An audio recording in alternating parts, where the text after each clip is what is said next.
की अजमत। अख्तर एक दिन स्कूल से घर देर से आया।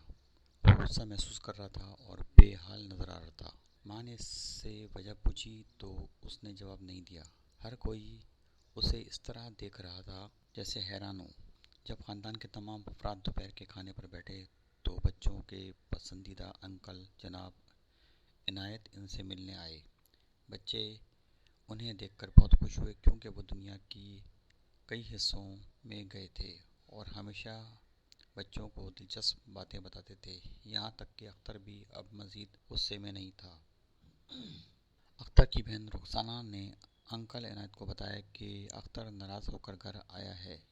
अंकल इनायत ने उसकी तरफ देखा और पूछा कि क्या हुआ।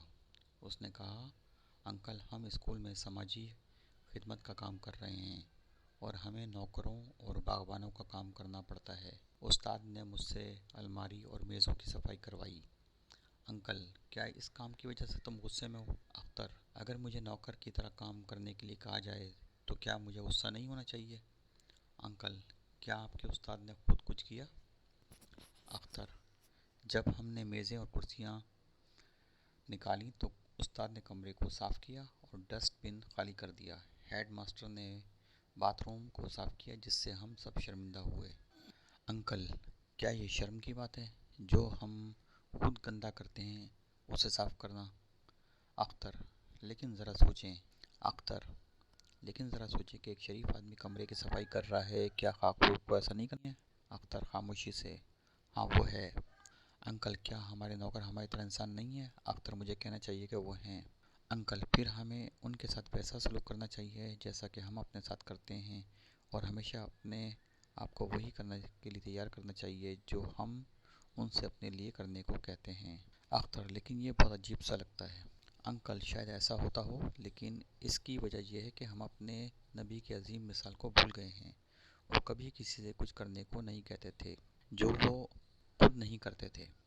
उन्हें अपने लिए और दूसरों के लिए काम करना पसंद था। उन्होंने खुद अपने जूतों की मरम्मत की, अपने कपड़ों को ठीक किया और और धोया और अपने कमरे को साफ़ किया। जब मदीना से बाहर मस्जिद की तामीर हो रही थी तो वो अपने हाथों से मिट्टी का गारा और तामीरात का सामान लेकर आते थे। जंग खंदक में उन्होंने अपने सहाबा के साथ खंदक खुदवाई।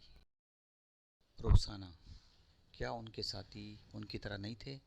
अंकल, तुम ठीक कहती हो रुखसाना। हज़रत अबू बकर ने ना सिर्फ अपना काम किया बल्कि बेवा औरतों और पड़ोसियों के लिए पानी भी लाया करते थे जो बहुत बूढ़ी होती थीं और उनके लिए काम करने वाला कोई नहीं होता था। हज़रत उमर ने एक बार अपने कंधों पर एक ख़ानदान के लिए आटे की बोरी उठाई। हज़रत अली ने एक यहूदी के बाग में मजदूरी की और अपनी उजरत सदक़े में दी।